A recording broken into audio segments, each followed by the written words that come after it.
নামাজে একাধিকবার মোবাইল বেজে উঠলে কি করবেন? আসসালামু আলাইকুম। নামাজে দাঁড়ানোর সময় মোবাইল ফোনটা বন্ধ করতে ভুলে যাই, তো অনেক সময় ফোন এসে যায়।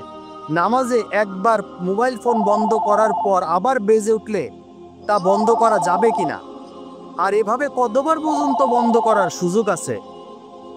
এক্ষেত্রে ইসলামী আইন ও ফিকহ শাস্ত্রবিদদের মতামত হলো, তিনবার বিশুদ্ধভাবে সুবহান রব্বিয়াল আযীম বা সুবহান রব্বিয়াল আলা বলা যায়। এ পরিমাণ সময়ের ভিতরে উপরোক্ত দুইবার পর্যন্ত এক হাতের সাহায্যে মোবাইলের রিং বন্ধ করা যাবে।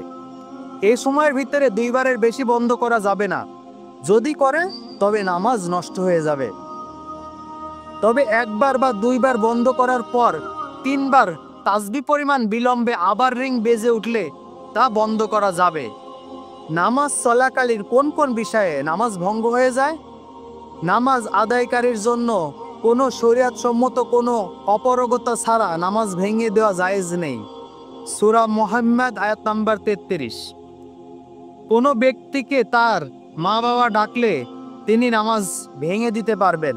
সহিহ বুখারী হাদিস নাম্বার 404। কোনো ব্যক্তি নামাজ আদায় করছেন কিন্তু এমত অবস্থায় দেখলেন কোনো অন্ধ কূপ অথবা কোনো গর্তের দিকে চলে যাচ্ছেন আর তাতে পড়ে যাওয়ার আশঙ্কা রয়েছে, তাহলে নামাজ ভেঙে দিতে পারবে। তিরমিজি হাদিস নাম্বার 355। কোনো নির্যাতিত ব্যক্তি যদি নামাজ আদায়কারীর প্রতি সাহায্যের আবেদন জানায় এবং চিৎকার করে তাকে ডাকে, আর যদি নামাজ আদায়কারী মনে করে সে ওই ব্যক্তিকে জুলুম থেকে রক্ষা করতে পারবে, তাহলে নামাজ আবশ্যক। তিরমিজি হাদিস নাম্বার 335। নামাজ আদায়কারী ব্যক্তি যদি কোনো চোরকে 1 দিরহাম নিম্নতম পরিমাণ মাল চুরি করতে দেখে, সে মাল নিজের বা অন্যের হোক, নামাজ ভেঙে দেওয়া জায়েজ। সহিহ বুখারী হাদিস নাম্বার 412। মুসাফির ব্যক্তি যদি চোরের ভয়ে শঙ্কিত হয় তবে নামাজ বিলম্ব করা জায়েজ। সহিহ বুখারী হাদিস নাম্বার 563।